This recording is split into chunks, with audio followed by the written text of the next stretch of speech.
angle, hence they suffer multiple reflection, ultimately come out of diamond from the top. This gives diamond a sparking brilliance.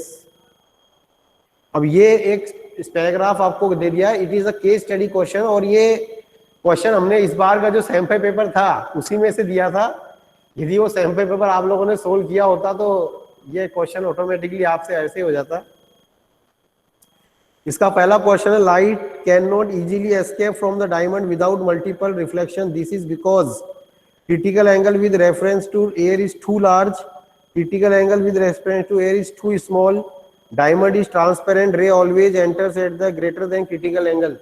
देखो इसमें पहला और third option तो वैसे he ruled out हो गया। अब जो डाउट आ रहा है वो आ रहा है बी और डी पर।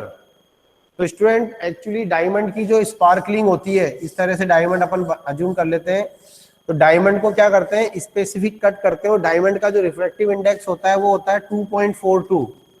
तो इससे आपका डायमंड का, ये हमारा फॉर्मूला था क्रिटिकल एंगल का, 1 upon refractive index.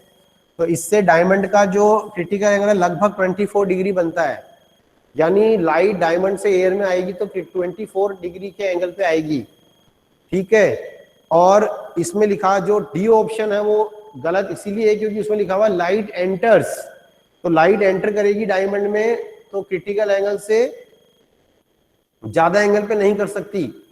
Light diamond से एयर में जब आती है तो उसका जो क्रिटिकल एंगल होता है बहुत कम होता है, इसीलिए क्रिटिकल एंगल कम होने के कारण इजीली उसका क्या हो जाता है, TIR हो जाता है। तो इसका जो ऑप्शन है वो क्या माना जाएगा, सही बी माना जाएगा, क्योंकि इसमें आपका जब light denser to air medium आ रही है तो लाइट इसमें हमारी आईज में आ रही है डायमंड से। डायमंड एक ऑब्जेक्ट, तो डायमंड से जो लाइट आ रही है वो ऑटोमेटिकली क्या हो रही है, TIR, उससे मल्टीपल रिफ्लेक्शन हो रहा है। तो मल्टीपल रिफ्लेक्शन के कारण बेसिकली TIR हो रहा है। तो इसमें जो ऑप्शन माना जाएगा वो क्या माना जाएगा, B, light critical angle with respect to air is too small. तो इसका जो क्रिटिकल एंगल है वो एयर के रेस्पेक्ट में क्या है, बहुत ही कम है। देखो डायमंड इज ट्रांसपेरेंट, ये कोई लॉजिक, ये रीजन गलत है, और critical angle is too large, ये भी गलत हो गया। और ray always enters at a angle greater than critical angle, ray always enters at a angle greater than critical angle. तो क्रिटिकल एंगल से ग्रेटर तो नहीं होता ना incidence angle, always greater than critical angle. तो ये तो कब होता है, जब रे डायमंड से एयर में आएगा तब angle of incidence critical angle से ज्यादा होना चाहिए ना। लेकिन ये बोल रहा है डायमंड में लाइट एंटर करती है, तो डायमंड में जो लाइट एंटर करेगी, एंटर का मतलब डायमंड में लाइट जाना, तो लाइट डायमंड में जब जाएगी तो वहां पे कैसे इंसिडेंस एंगल क्रिटिकल एंगल से ज्यादा हो सकता है।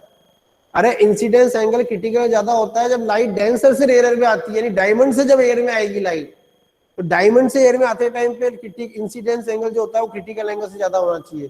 तो डी ऑप्शन तो वैसे ही गलत हो गया ना, क्योंकि इसमें लिख रहा है लाइट एंटर्स, एंटर मतलब लाइट डायमंड में एंटर कर रही है at the angle greater than critical angle, तो वो तो गलत हो गया ना, क्योंकि वो लॉजिक तो डेंसर टू रेयर लागू हो रहा है ना भाई।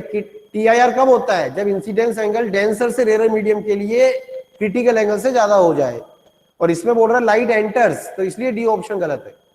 तो ऑप्शन कौन सा सही बोलेंगे, बी, क्योंकि उसका क्रिटिकल एंगल बहुत कम होता है, तो इजीली उसमें क्या होता है, मल्टीपल रिफ्लेक्शंस हो जाता है TIR के, तो इसलिए इसका सही ऑप्शन क्या है, B. I think now it is clear. The basic reason for extraordinary sparkle of subtly cut diamond is that high refractive index. ये ऑलरेडी डायमंड का रिफ्रैक्टिव इंडेक्स कितना हाई होता है, बहुत ज्यादा रिफ्रैक्टिव इंडेक्स होता है, वेरी गुड। और थर्ड भी हो गया, second critical angle diamond is 24.4, तो रिफ्रैक्टिव इंडेक्स 2.42, क्रिटिकल एंगल 24 देखे, रिफ्रैक्टिव इंडेक्स निकलवा रहा, इस फॉर्मूले से 2.42 आएगा आंसर। और थर्ड रीजन आएगा high refractive index, C, basic reason for extraordinary, क्योंकि हाई रिफ्रैक्टिव इंडेक्स हार्ड से को मतलब नहीं है, ट्रांसपेरेंसी से मतलब लो रिफ्रैक्टिव इंडेक्स का होता नहीं है, हाई रिफ्रैक्टिव इंडेक्स में आता है ये। अब ये बोल रहा है diamond is immersed in liquid with a refractive index greater than water, then the critical angle of TIR will be. देखो वाटर का रिफ्रैक्टिव इंडेक्स कितना होता है, एब्सोल्यूट रिफ्रैक्टिव इंडेक्स होता है वाटर का 1.33। तो अब सपोज मान लीजिए आपका जो डायमंड है वो कहां पे है, वाटर में, डायमंड कहां पे है, वाटर में। तो यहाँ पे आप डायमंड का रिफ्रैक्टिव इंडेक्स किसके रेस्पेक्ट में लेंगे? वाटर के रेस्पेक्ट में लेंगे, क्योंकि इसमें लाइट जो है वाटर से डायमंड आएगी। तो यहाँ पे आप लेंगे refractive index of diamond, refractive index of diamond with respect to water. तो ये हो जाएगा ND अपॉन NW, बताया था ना, refractive index of diamond with respect to water हो जाएगा ND अपॉन NW। ठीक है, अब वो बोल रहा है कि इसको किसी लिक्विड में डाल दिया, अब आपको किसी लिक्विड में डाल दिया, अब ये किसी लिक्विड में डाल दिया डायमंड को, अब जो लाइट है वो लिक्विड से डायमंड में आ रही है। अब जो लाइट कहां से कहां पे आ रही है? लिक्विड से डायमंड आ रही है, और उस लिक्विड का रिफ्रैक्टिव इंडेक्स वाटर से रिफ्रैक्टिव इंडेक्स से ज्यादा है, यही लिख रखा है ना। जिस लिक्विड में उसको डाला है, जिस लिक्विड में उसको डाला है ग्रेटर देन वाटर, यस, जिस लिक्विड में उस डायमंड को डाला है उस लिक्विड का रिफ्रैक्टिव इंडेक्स वाटर के रिफ्रैक्टिव इंडेक्स से ज्यादा है। तो अब की बार अपन लिखेंगे refractive index of diamond with respect to liquid, that is ND upon NL। अब आप देख सकते हैं कि NDW ज्यादा है कि NDL ज्यादा है। देखो ND तो दोनों में कॉमन है, अब NL NW से ज्यादा है, तो ये ज्यादा है तो ये कम हो गया, तो NDW आपका ज्यादा हो गया, NDL कम हो गया। ये बात समझ में आ रही है आपको? देखो पहले हमारा डायमंड वाटर में रखा हुआ है, तो रे वाटर से डायमंड में आ रही, तो आप लेंगे refractive index of diamond with respect to water, जो कि हो गया ND upon NW। I think it is clear. फिर अब उस डायमंड को किसी लिक्विड में डाल दिया, और जिस लिक्विड में उसको डाला उस लिक्विड का रिफ्रैक्टिव इंडेक्स वाटर के रिफ्रैक्टिव इंडेक्स से ज्यादा है। तो अब जो लाइट है वो लिक्विड से डायमंड में जाएगी, तो लिक्विड से डायमंड में जाएगी तो आप लिखेंगे refractive index of diamond with respect to liquid, तो आप लिखेंगे ND अपॉन NL। अब देखो दोनों में अपन NDW और NDL का कंपेयर कर रहे हैं, ND दोनों में कॉमन आ गया, तो NL और NW में देखो कौन ज्यादा है, ये ज्यादा है तो ये कम हो गया, NL ज्यादा है ना NW से, ये गिवन है क्वेश्चन में कि जिस लिक्विड में उसको डाला है उसका रिफ्रैक्टिव इंडेक्स वाटर से कम है, तो NL NDL से NL ज्यादा हो गया, NW कम हो गया, तो ये कम, ये ज्यादा हो गया तो ये कम, ये कम हो गया तो ये ज्यादा हो गया ना, सही है। NL आपका क्या हो गया? ज्यादा है, तो NDL कम हो गया। अब क्रिटिकल एंगल देख रहे हैं आप, रिफ्रैक्टिव इंडेक्स के क्या इनवर्सली प्रोपोर्शनल है, critical angle is inversely proportional refractive index. तो क्रिटिकल एंगल कहां ज्यादा होगा? लिक्विड में ज्यादा होगा कि वाटर में ज्यादा होगा? खुद ही देख लीजिए अब आप लोग, क्रिटिकल एंगल कहां ज्यादा होगा उसका? लिक्विड में ज्यादा होगा कि वाटर में ज्यादा होगा? NDL कम है तो लिक्विड में रिफ्रैक्टिव इंडेक्स, NDL यानी डायमंड का refractive index with respect liquid कम है, तो लिक्विड में उसका क्रिटिकल एंगल ज्यादा हो जाएगा, तो इसका आंसर आएगा इंक्रीजेस। यानी उसको जब वाटर से लिक्विड में ले जाएंगे तो उसका जो क्रिटिकल एंगल है वो क्या हो जाएगा? इंक्रीज हो जाएगा। ये मैंने एकदम जस्टिफाई एक्सप्लेन कर दिया आंसर पूरा। अब बताओ किसको डाउट है यहाँ पे? ठीक है,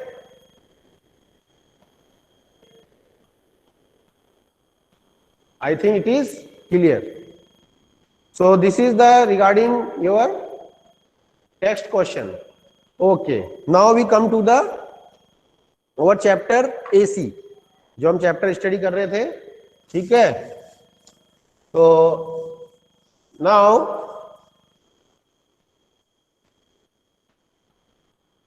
हमने आपको बताया था बैंड विड्थ, तो ये हमारी जो कहानी चल रही थी वो LCR सर्किट चल रहा था, LCR रेजोनेंस सर्किट के बारे में बात हो रही थी। तो LCR रेजोनेंस सर्किट सबको समझ में आ गया होगा, मुझे उम्मीद है कि रेजोनेंस सर्किट के अंदर एक ऐसी कंडीशन होती है जिसमें कि वोल्टेज और करंट सेम फेज में आ जाते हैं, सर्किट में करंट मैक्सिमम हो जाती है और इम्पीडेंस क्या हो जाती है? मिनिमम, और इम्पीडेंस मिनिमम होकर रेजिस्टेंस के इक्वल हो जाती है। तो this condition is called as the LCR resonance condition. और LCR रेजोनेंस कंडीशन में मैक्सिमम पावर डिलीवर होती है सर्किट को और मैक्सिमम करंट फ्लो होती है। तो मैक्सिमम पावर और मैक्सिमम करंट डिलीवर होने के कारण, ठीक है, इसको रेजोनेंस बोला गया है, क्योंकि रेजोनेंस हमने 11th में ही पढ़ा था, तो उसका यही मतलब था कि फोर्स्ड ऑसिलेशंस में जब एनर्जी मैक्सिमम होती है। तब मैंने बताया था शार्पनेस ऑफ रेजोनेंस। तो शार्पनेस ऑफ रेजोनेंस में हमने आपको बताया था यदि हम LCR सर्किट में ओमेगा और करंट का ग्राफ बनाएं तो ये ग्राफ हमको कुछ इस तरह से मिलता है। हमने बताया था कि ओमेगा R यानी resonance frequency, this is called resonance frequency. तो रेजोनेंस फ्रीक्वेंसी पे बेसिकली आपका जो पावर है वो मैक्सिमम होती है, क्योंकि करंट मैक्सिमम होती है। तो करंट मैक्सिमम हो जाएगी तो पावर भी क्या हो जाएगी? मैक्सिमम हो जाएगी। समझ में आ रही बात? तब मैंने बताया था दो पॉइंट्स ऐसे होते हैं, लेटर से ए एंड बी हमने लिए थे, ये सब मैं परसों बता चुका था आपको, मैं थोड़ा सा उसको रिकैप से ले रहा हूं ताकि हमारे चैप्टर का कंटिन्यूटी मेंटेन हो जाए टॉपिक की। और उन पॉइंट्स पे अपन, ये दो पॉइंट अपन इस तरह से लेते हैं कि जहां पे पावर जो है वो मैक्सिमम पावर की क्या रह जाए, आधी रह जाए। तो जिन पॉइंट्स पे पावर मैक्सिमम पावर की हाफ रह जाए, these are called as the half power points. तो हाफ पावर पॉइंट्स पे जो पावर है वो मैक्सिमम पावर की क्या रह जाती है, हाफ रह जाती है। लेकिन मैंने बोला था केवल पावर हाफ होती है, करंट हाफ नहीं होती है। तो हाफ पावर पॉइंट्स पे जो करंट होगी वो होगी मैक्सिमम करंट की 1/√2 टाइम्स। तो I equals to, we can write I maximum by √2। Okay, तब मैंने बताया था कि इन हाफ पावर पॉइंट्स के करस्पॉन्डिंग जो करंट है, जो फ्रीक्वेंसी है ग्राफ में, that is called as the half power frequencies. और हाफ पावर फ्रीक्वेंसीज का जो डिफरेंस है, this difference is called as the band width. Half power frequencies के डिफरेंस को अपन बोलते हैं बैंड विड्थ। और बैंड विड्थ का मैंने एक डेरिवेशन आपको कराया था, मुझे उम्मीद है कि वो डेरिवेशन सबको समझ में आ गया होगा। सबको समझ में आ गया क्या बताओ? 36 students are there in the class. क्या सभी 36 बच्चों को ये डेरिवेशन क्लियर था बैंड विड्थ का? बहुत सिंपल था, ठीक है। फिर भी यदि किसी बच्चे को डाउट आ रहा हो तो वो मुझसे दोबारा पूछ सकता है। बैंड विड्थ का डेरिवेशन हमने बताया था बच्चों, ठीक है। Bandwidth is delta omega equals to ω2 minus ω1 equals to R/L, ठीक है। एक बात बता दूं मैं आपको, यदि आप एनसीईआरटी बुक देखेंगे तो एनसीईआरटी की बुक में ये फॉर्मूला R/2L दे रखा है। तो मैं आपको सारे डाउट क्लियर कर देता हूं कि हम R/L ला रहे हैं और एनसीईआरटी बुक में ये R/2L क्यों दे रखा है। क्योंकि एनसीईआरटी वाला ω1 से लेके ω को डेल्टा ओमेगा बोल रहा है, देखो ध्यान से समझना। और इतना ही डेल्टा ओमेगा, तो वो क्या कर रहा है, ω1 से लेके ω2 तक को 2 डेल्टा ओमेगा काउंट कर रहा है।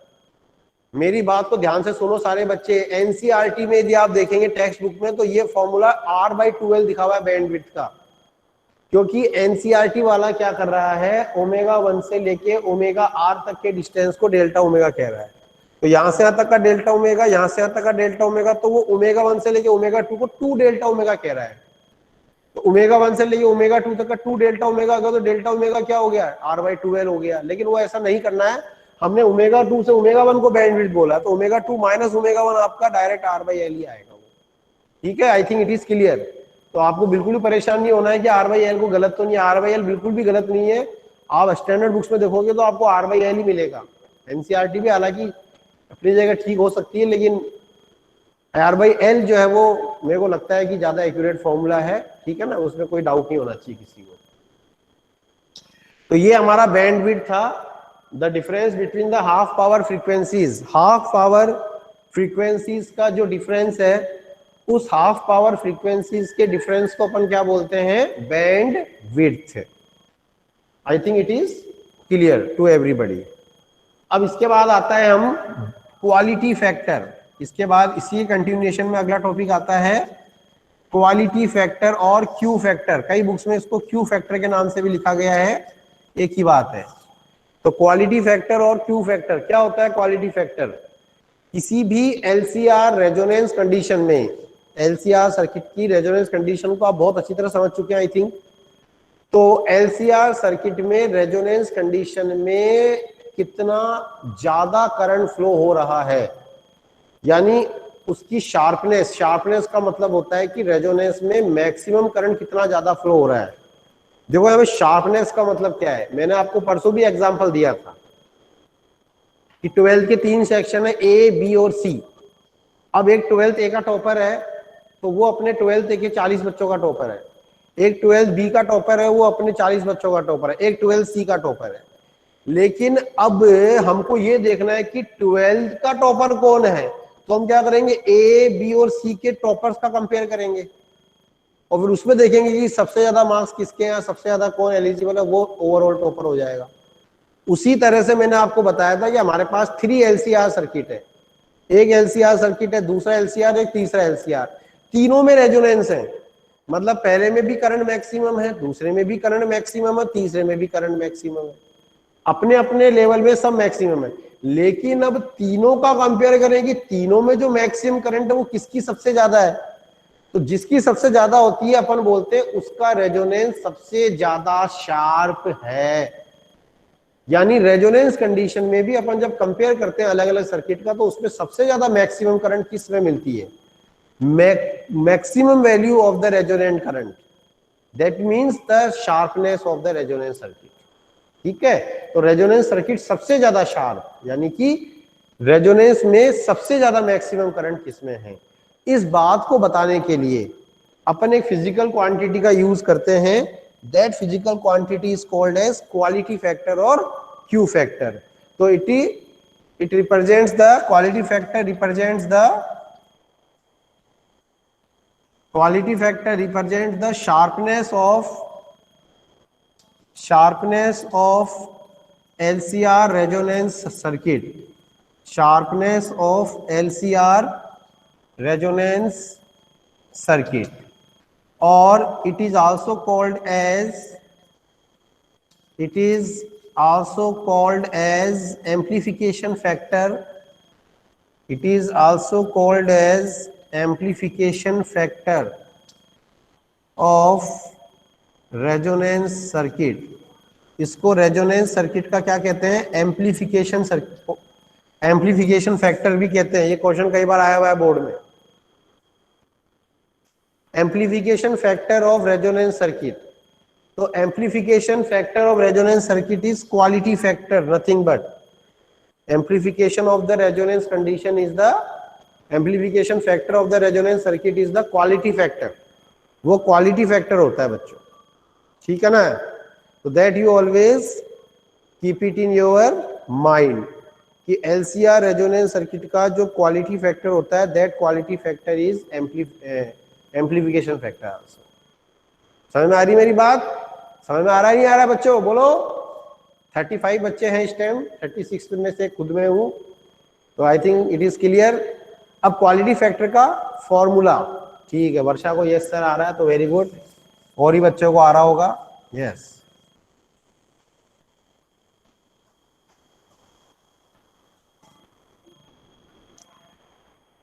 तो बाकी बच्चे ही बोल रहे हैं, आकृति, अंजलि, वेरी गुड, बहुत अच्छी बात है। अब देखो क्वालिटी फैक्टर का फॉर्मूला, क्वालिटी फैक्टर को हम कैसे डिफाइन करते हैं, quality factor is defined as, quality factor और Q factor is defined as Q equals to voltage across L और सी, या तो एल पे या सी पे in resonance upon voltage across R, upon voltage across R in resonance. यहां लिखने की जरूरत नहीं, क्योंकि वोल्टेज अक्रॉस आर तो हमेशा सेम ही रहती है, चाहे रेजोनेंस हो या ना हो। तो ये है बच्चों क्वालिटी फैक्टर को डिफाइन करने का तरीका। अब मैंने यहाँ पे और क्यों लिखा है, दोनों में से कोई एक, क्योंकि रेजोनेंस सर्किट में तो चाहे इंडक्टर ले लो चाहे कैपेसिटर ले लो, दोनों पे आपका क्या होता है, वोल्टेज सेम ही होता है ना। मेरी बात समझ में आ रही है। मैंने अब और मतलब या तो आप रेजोनेंस कंडीशन में एल की वोल्टेज ले लो या सी की वोल्टेज ले लो, बात तो एक ही है ना, क्योंकि रेजोनेंस का मतलब यही है कि जो वोल्टेज इंडक्टर पे होगी the same voltage will be at the capacitor. Okay बच्चों, तो देखो अपन एल का लेके चलते हैं, तो ओमेगा आर एल इंटू आई एक्सएल होता है ना। देखो वी एल बराबर क्या लिखेंगे, आई एक्सएल, यही तो फॉर्मूला बताया था, इंडक्टर वोल्टेज आई एक्सएल। अब आई इंटू एक्सएल, और एक्सएल की जगह क्या रख दिया, ओमेगा आर। ओमेगा आर मतलब रेजोनेंस फ्रीक्वेंसी, क्योंकि अपन रेजोनेंस की वोल्टेज ले रहे थे, हमें फ्रीक्वेंसी भी कौन सी आ जाएगी, रेजोनेंस की आ जाएगी, अपन रेजोनेंस पे निकाल रहे हैं, अपॉन रेजिस्टेंस की वोल्टेज सिंपल आई आर, उसमें कोई डाउट ही नहीं होना चाहिए, आई से आई कैंसिल। अब हमारा ओमेगा आर कितना होता है, 1 upon under root L C, ये ओमेगा उठा के यहां रख दो, तो we will get quality factor equals to 1 upon under root L C into L upon R. ठीक है बच्चों, एल अपॉन आर ये रहा, और मैंने ओमेगा आर की जगह रख दिया 1 upon root L C. Resonance frequency का ये फॉर्मूला मैंने आपको बताया था लास्ट टर्न पे, सैटरडे की क्लास में बताया था, ठीक है। तो that we can write quality factor equals to 1/r। अब देखो ये अंडर रूट एल, तो न्यूमरेटर में अंडर रूट एल ये बच जाएगा, that is 1/r whole under root L by C. बहुत इंपॉर्टेंट फॉर्मूला है, बहुत क्वेश्चंस आते हैं इसके ऊपर और एग्जाम में कई बार ये पूछा गया है। क्वालिटी फैक्टर का main formula 1/r under root L by C. This is the formula of Q factor और quality factor of LCR resonance circuit. LCR resonance circuit के क्वालिटी फैक्टर का फॉर्मूला और क्यू फैक्टर भी कहते हैं। अब आप देख सकते हैं कि कांस्टेंट एल और सी के लिए आपका जो क्वालिटी फैक्टर है वो रेजिस्टेंस के क्या है, इनवर्सली प्रोपोर्शनल है। ठीक है, क्या है वो, रेजिस्टेंस के इनवर्सली प्रोपोर्शनल है। इसका मतलब हमारे पास बहुत सारे एलसीआर सर्किट हैं और सब में रेजोनेंस है, लेकिन सबसे अच्छा रेजोनेंस किसका होगा, तो सबसे अच्छा रेजोनेंस किसका होगा, जिसका रेजिस्टेंस सबसे कम होगा। रेजिस्टेंस सबसे कम तो क्यू सबसे ज्यादा, और क्वालिटी फैक्टर ही तो एम्प्लीफिकेशन फैक्टर है रेजोनेंस का। यानी जितना ज्यादा क्वालिटी फैक्टर होगा, जितना ज्यादा क्वालिटी फैक्टर होगा उतना ही ज्यादा रेजोनेंस सर्किट, उतना ही ज्यादा रेजोनेंस कंडीशन होगी, उतना ही अच्छा रेजोनेंस होगा। बच्चों समझ में आ रही नहीं आ रही मेरी बात? जितना ज्यादा क्वालिटी फैक्टर होगा उतना ही अच्छा रेजोनेंस कंडीशन होगा। क्लियर? यस। जितना अच्छा रेजोनेंस होगा उतना ही बढ़िया क्वालिटी फैक्टर होगा। यस। तो अपन अब देख सकते हैं कि सपोज हमारे पास तीन रेजोनेंस सर्किट है, थ्री रेजोनेंस सर्किट है हमारे पास लाइक दिस, और हम तीनों में हमने क्या कर दिया, एल और सी को क्या कर दिया, फिक्स कर दिया। लेकिन रेजिस्टेंस क्या ले लिया, R1 R2 R3, और R3 सबसे कम ले लो, R2 सबसे ज्यादा, उससे ज्यादा, और R1 सबसे ज्यादा। लेटस से अब रेजोनेंस इसमें भी है, इसमें भी है और इसमें भी है। एल और सी को कांस्टेंट कर दिया तीनों के लिए अपन ने। ये लो मैं एलसी लिख देता हूं। अब तीनों में रेजोनेंस है और रेजोनेंस फ्रीक्वेंसी भी सेम है, लेकिन फिर भी उनकी शार्पनेस क्या होगी, डिफरेंट डिफरेंट होगी, क्योंकि तीनों का रेजिस्टेंस डिफरेंट डिफरेंट है। तो सीधी सी बात है, किसका क्वालिटी फैक्टर सबसे ज्यादा होगा, जो R3 वाला है उसका क्वालिटी फैक्टर क्या होगा, सबसे ज्यादा होगा, क्योंकि क्वालिटी फैक्टर क्या हो गया, 1/r प्रोपोर्शनल टू 1/r, यानी कि सबसे कम रेजिस्टेंस तो क्वालिटी फैक्टर सबसे ज्यादा। और एक बात और देख लो, बैंड विड्थ हमने क्या बताया, बैंड विड्थ इज R/L, तो रेजिस्टेंस सबसे कम होगा तो बैंड विड्थ सबसे कम हो जाएगी। तो बैंड विड्थ कम हो जाएगी तो आपका कर्व क्या नैरो हो जाएगा, नहीं हो जाएगा, नैरो हो जाएगा, मतलब क्या हो जाएगा, शार्प हो जाएगा। इसलिए यहाँ पे वर्ड शार्पनेस का यूज किया गया है। मतलब मैं ये कहना चाहता हूं कि जिस सर्किट में रेजोनेंस की करंट सबसे ज्यादा होगी, सबसे अच्छी होगी, उसका क्वालिटी फैक्टर सबसे ज्यादा होगा। पहली बात तो समझ में आती है आपको, उसका क्वालिटी फैक्टर सबसे ज्यादा होगा। क्लियर? और ऐसे सर्किट का जो बैंडविड्थ वो मिनिमम होगा। अब बैंडविड्थ किसको बोला था अपन ने, वो ω2 माइनस ω1। अब वो कम हो रहा है तो कर्व आपका शार्प हो रहा है, नहीं हो रहा है? सोच के देखो ना मन के अंदर आप लोग। अरे ये जैसे ये चीज को अपन ने बैंडविड्थ बोला, अब ये चीज कम हो रही है तो ये कर्व ऊपर की तरफ जा रहा है, नहीं जा रहा है, मोर शार्पर हो रहा है, नहीं हो रहा है? तो बैंडविड्थ लेस हो रही है मतलब कर्व आपका मोर शार्पर हो रहा है, इसीलिए यहाँ पे शार्पनेस बोला जाता है। एलसीआर सर्किट की शार्पनेस, शार्पनेस का मतलब उसका बैंड का जो आई ओमेगा कर्व बनाते हैं अपन मैथमेटिकली, वो आई ओमेगा कर्व जो होता है वो शार्पर होता है। शार्पर मतलब वो करंट की पीक वैल्यू को ज्यादा दिखाता है, जैसे मैं भी आपको बना के दिखाता हूँ। अब सपोज मान लीजिए अपन इन तीनों के रेजोनेंस कंडीशन में आई ओमेगा कर्व को दिखाते हैं, ये ओमेगा और ये आई। अब देखिए ये एक कर्व बन जाएगा इस तरह से, अब ये दूसरा कर्व, अब ये तीसरा कर्व। अब आप देखिए ये आई यहां ले लिया मैंने, अब आप देखो, अब पीक सब में पीक आ रही है अलग अलग, देखो। लेकिन अब ये वाला कर देखो, ये कौन सा होना चाहिए, ऊपर ऊपर वाला, ये R3 होगा, नीचे वाला R2 और सबसे कम R2। अब ये सबसे ज्यादा क्या हो गया, सबसे ज्यादा बैंडविड्थ वाला हो गया, फिर इसकी बैंडविड्थ और कम होगी, फिर इसकी बैंडविड्थ और कम हो गई। तो इसमें आप क्या देख रहे हो कि जैसे जैसे अपन रेजिस्टेंस कम करते जा रहे हैं वैसे वैसे आपका कर्व शार्पर होता जा रहा है। इस तरह से दिखाया जा रहा है बुक पे, इस तरह से। तो आपका कर्व क्या होता जा रहा है, शार्प होता जा रहा है, मतलब उसकी बैंडविड्थ क्या हो गई, और कम हो गई। ये देखो ये बैंडविड्थ और ज्यादा, ये बैंडविड्थ और ज्यादा। अब आपको समझ में आई बात कि शार्पर का मतलब होता है कि उसका जो रेजोनेंस, तो सबसे अच्छा रेजोनेंस। अब देखो इसका रेजोनेंस यहाँ पे आएगा, इसका रेजोनेंस कंडीशन यहाँ पे आएगा और इसका रेजोनेंस। अब अपने आप में इसमें भी मैक्सिमम करंट है, इसमें भी और इसमें भी है, लेकिन तीनों में सबसे अच्छा रेजोनेंस किसका है? जिसका बैंडविड्थ सबसे कम है। और जिसका बैंडविड्थ सबसे कम है उसका क्वालिटी फैक्टर क्या होगा? सबसे ज्यादा होगा। जिसका बैंडविड्थ सबसे कम होगा उसका क्वालिटी फैक्टर क्या होगा? सबसे ज्यादा। आई कि नहीं आई बात समझ में है? तो ये बात आपको थोड़ी सी मैं बताना चाह रहा था बच्चों। I think it is clear to everybody. एक मिनट बच्चों।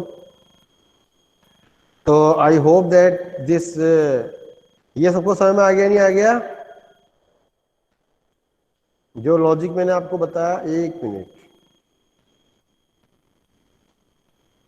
तो जिसका बैंडविड्थ सबसे कम होगा, मेरी बातों को दोबारा आप ढंग से सुन लीजिए, एलसीआर रेजोनेंस सर्किट में करंट मैक्सिमम हो जाती है, ठीक है। वीआई फेज डिफरेंस 0 डिग्री हो जाता है। सर्किट की इंपीडेंस मिनिमम लेवल पे आके आर के बराबर हो जाती है। पावर सबसे ज्यादा डिलीवर होती है। मैक्सिमम एनर्जी भी ट्रांसपोर्ट होती है इन रेजोनेंस। अब हमें ये कंपेयर करना है कि हमारे पास तीन अलग अलग सर्किट में रेजोनेंस कंडीशन है, मतलब तीनों में अपनी अपनी मैक्सिमम करंट है। तो सबसे ज्यादा मैक्सिमम करंट किसमें होगी? तो सबसे ज्यादा मैक्सिमम करंट जो होगी वो किसमें होगी? जिसका रेजिस्टेंस सबसे कम होगा। जिसका रेजिस्टेंस सबसे कम होगा उसकी पीक वैल्यू करंट ज्यादा होगी और उसका क्वालिटी फैक्टर क्या होगा? मैक्सिमम होगा। और जिसका क्वालिटी फैक्टर मैक्सिमम होगा उसका बैंडविड्थ क्या हो जाएगा? कम हो जाएगा। उसका बैंडविड्थ क्या हो जाएगा? कम हो जाएगा। क्या हो जाएगा स्टूडेंट? उसका बैंडविड्थ कम हो जाएगा। तो मेरे कहने का मतलब है कि जो शार्पर होते हैं सर्किट, उनका बैंडविड्थ क्या हो जाता है? बेसिकली कम हो जाता है। I think it is clear. एक मिनट।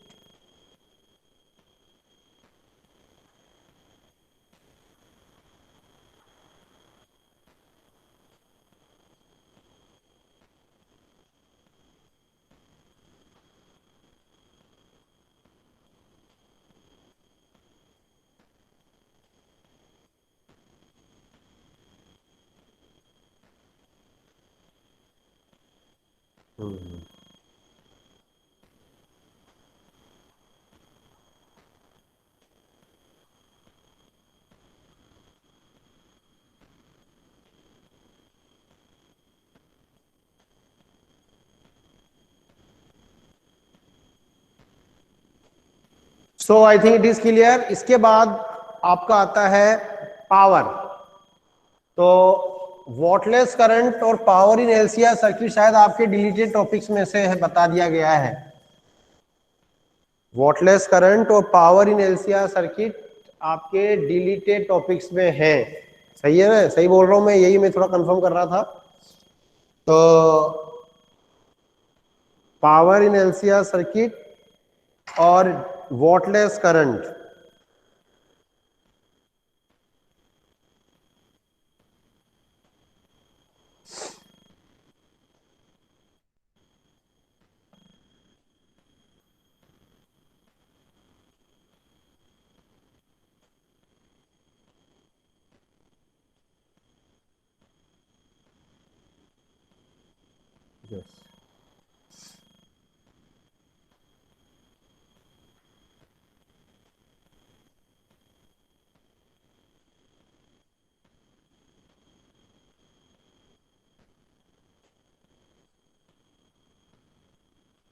तो स्टूडेंट्स फिर भी मैं आपको पावर के बारे में थोड़ा आइडिया दे देता हूं, ठीक है ना।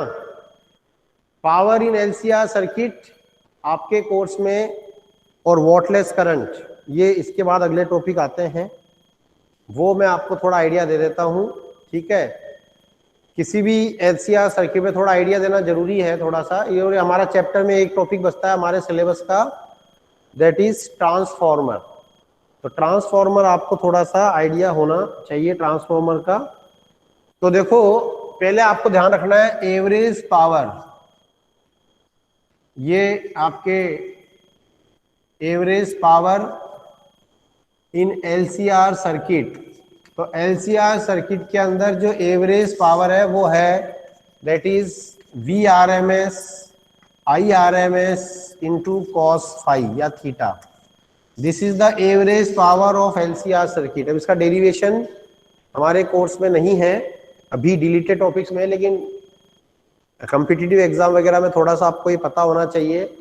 और ये जो कॉस थीटा है ना, इसको बोलते हैं पावर फैक्टर। क्या बोलते हैं इसको अपन? This is called as the power factor, correct. तो पावर फैक्टर आपका जो होता है वो होता है cos theta equals to R by Z. This is called as the power factor, ठीक है, यानी कितनी ज्यादा पावर उस पर ट्रांसमिट होगी। तो this is the basically power, average power of LCR circuit. और वॉटलेस करंट का आइडिया दूं क्या? बताओ, वॉटलेस करंट का आइडिया दूं? वॉटलेस करंट भी आपके कोर्स से हटा दिया गया है इस बार, फिर भी मैं आपको वॉटलेस करंट का थोड़ा आइडिया दे देता हूं। ये बोर्ड एग्जाम में नहीं आएंगे, लेकिन वॉटलेस करंट का आइडिया देता हूं उनको। जैसे मान लीजिए हमारा जैसे मान लो प्योर इंडक्टर है, एक तो हमारे पास प्योर इंडक्टर है और एक हमारे पास प्योर कैपेसिटर है। यदि इन्हीं के अंदर अपन देखें तो फेज डिफरेंस कितना होता है करंट और वोल्टेज के बीच में? +π/2, और कैपेसिटर में क्या होता है? -π/2। यदि हमारा एसी सर्किट में प्योर इंडक्टर है तो हमारा फेज डिफरेंस क्या होगा? +π/2, और यदि कैपेसिटर है केवल अकेला तो क्या होगा फेज डिफरेंस? -π/2। तो यहाँ पे हम देख सकते हैं कि cos +-π/2 जीरो हो गया, चाहे +π/2 हो चाहे -π/2 हो। तो इसका मतलब हमारे पास इंडक्टर और कैपेसिटर में एवरेज पावर क्या हो गई? जीरो हो गई। पावर का यूनिट क्या होता है? वॉट। यानी कि जब एसी करंट प्योर इंडक्टर में या प्योर कैपेसिटर में फ्लो होती है, मेरी बात ध्यान से सुनना सभी बच्चे, यदि एसी करंट प्योर इंडक्टर में या प्योर कैपेसिटर में फ्लो होती है तो उस करंट के कारण वन साइकिल का एवरेज पावर लॉस क्या आता है? जीरो आता है। ये देखो अपन ने देखा इस फॉर्मूले से, कॉस ये जीरो ही हो गया तो पूरी जीरो हो गया ना टर्म। तो उसमें जो एवरेज पावर लॉस होता है वन साइकिल का, किसके अंदर? प्योर इंडक्टर होना चाहिए या प्योर कैपेसिटर होना चाहिए। तो इसीलिए प्योर इंडक्टर और प्योर कैपेसिटर में जब करंट पास होती है तो उस करंट के कारण वन साइकिल में कोई पावर लॉस नहीं होता। इसीलिए प्योर इंडक्टर और प्योर कैपेसिटर में फ्लो होने वाली जो करंट है उस करंट को बोलते हैं वॉटलेस करंट। यानी वास्तव में जो वॉटलेस करंट है ना, वो वॉटलेस करंट किसको बोला गया है? यदि हमारे पास एक प्योर इंडक्टर कॉइल है और उसको हमने एसी से जोड़ दिया है, डीसी नहीं होना चाहिए, ध्यान रखना, एसी होना चाहिए। ये सारी बातें अल्टरनेटिंग करंट के लिए लागू हो रही है, डायरेक्ट करंट के लिए लागू नहीं हो रही है। तो एसी करंट उनमें यदि फ्लो हो रही है या प्योर कैपेसिटर में एसी फ्लो हो रही है तो उनमें करंट जब फ्लो होगी तो कोई पावर लॉस वन साइकिल में नहीं होगा। क्योंकि जनरली हमने क्या पढ़ा है? Whenever there is a flow of current there is a loss of power, I²RT heat loss होता है ना। लेकिन वो हीट लॉस कब होता है? रेजिस्टेंस में होता है। प्योर इंडक्टर और प्योर कैपेसिटर में जब करंट पास होती है तो उसके कारण वन साइकिल में एवरेज पावर लॉस जीरो होता है। इसीलिए वॉटलेस करंट किसको बोला गया है? प्योर इंडक्टर या प्योर कैपेसिटर में फ्लो होने वाली एसी को बोला गया, बस उसी को वॉटलेस करंट बोला गया, क्योंकि उसके कारण वॉट लेस यानी पावर से लेस, यानी जिसमें पावर ही नहीं है, ऐसी करंट, यानी ऐसी करंट जिसके कारण कोई हीट लॉस नहीं हो रहा है। और उसको अपन ने यहाँ पे देखो एक्सप्लेनेशन भी दे दिया है। लेकिन साथ साथ एक बात और समझ लो, अपन ने कह तो दिया इतनी सारी बातें कि यहाँ साहब वॉटलेस करंट होती है, लेकिन हम ये भी तो जानते हैं कि प्योर इंडक्टर पॉसिबल नहीं होता, प्योर कैपेसिटर पॉसिबल नहीं होता। अरे भैया प्योर इंडक्टर तो हो नहीं सकता, क्योंकि वो रेजिस्टेंस जो है ना वो कहीं ना कहीं तो रहेगा ही रहेगा एग्जिस्टेंस में। रेजिस्टेंस इफेक्ट को अपन जीरो नहीं कर सकते, यानी कि उसमें रेजिस्टिव इफेक्ट के कारण कुछ हीट लॉस तो होगा ही होगा। इसलिए प्योर इंडक्टर और प्योर कैपेसिटर, और कैपेसिटर में भी प्लेट्स का कुछ ना कुछ रेजिस्टेंस तो होगा ही होगा। इसीलिए आइडियल वॉटलेस करंट, क्या बोल रहा हूं मैं? आइडियल वॉटलेस करंट, आइडियल मतलब समझते हो 100% साहब, मतलब 100% वॉटलेस करंट नॉट पॉसिबल है, पॉसिबल नहीं है साहब 100%। यानी प्रैक्टिकल लाइफ में 100% वॉटलेस करंट ऑब्टेन करना पॉसिबल नहीं है, क्योंकि प्रैक्टिकली हमारे पास 100% इंडक्टर, प्योर इंडक्टर या प्योर कैपेसिटर ऑब्टेन करना पॉसिबल नहीं है। तो ठीक है, ये है वॉटलेस करंट का कंसेप्ट। हालांकि ये डिलीटेड है लेकिन फिर भी मैंने समझाया है क्योंकि ये आगे कंपटीशन एग्जाम वगैरह में आपके आएंगे। और बाकी आप इसको पढ़िए, अपनी बुक्स वगैरह में पढ़िए, आपको अच्छा समझ में आएगा, ऐसी कोई दिक्कत नहीं। मैंने आपको जो आइडिया दे दिया है उससे आपको काफी कुछ समझ में आ जाएगा यदि आप इसको पढ़ेंगे तो। अब इस चैप्टर में अपना बचता है ट्रांसफॉर्मर, बस एक टॉपिक बचता है और ये चैप्टर हमारा खत्म हो जाएगा। ट्रांसफॉर्मर, एक एलसी ऑसिलेशंस भी है, एलसी ऑसिलेशन का मैं देख लूंगा, वो डिलीटेड नहीं है तो उसको भी करा देंगे। एलसी ऑसिलेशन और ट्रांसफॉर्मर, ये दो टॉपिक बचते हैं ऐसे मान लो। तो उसको अपन करेंगे 23rd से जब स्कूल ओपन होगी, क्योंकि अभी आपके वेकेशन दिया जा रहा है दिवाली का, और इसके वेकेशन में ऑनलाइन क्लासेस भी नहीं हो पाएगी। ठीक है बच्चों, तो दैट्स वाई। और सभी बच्चे वेकेशन में पढ़ाई करें, अपना तबीयत का ध्यान रखें। जैसे आज रिपोर्ट आई है कि कुछ बच्चे फीवर, हालांकि ये बहुत दुख की बात है कि फीवर नहीं होना चाहिए, हालांकि हो जाए तो हमारा क्या बस है देखो, लेकिन फिर भी आपको कोशिश करनी है कि आप हेल्दी रहें, बीमारियों से बचे रहें, अपने आप को स्वस्थ रखें। ठीक है बच्चों, और अच्छे से फेस्टिवल मनाएं। ठीक है बच्चों, तो इसी के साथ घड़ी हमको इशारा कर रही है कि नहीं, हार्दिक सिंह हाड़ा आज ही लास्ट क्लास है, कल से छुट्टी लग रही है। कल ट्यूसडे है 10 से लेके 21 तक, 21 क्या 22 ही मान लो, 22 का संडे है। हाँ 22 तक आपका ऑनलाइन क्लासेस। तो अभी देखिए आप 12th के बच्चों को 22 तक, एक बार मैं रिकॉर्डिंग ऑफ कर देता हूँ इसकी, फिर हम बात करते हैं। अभी छोड़िए मत, डोंट लीव द क्लास।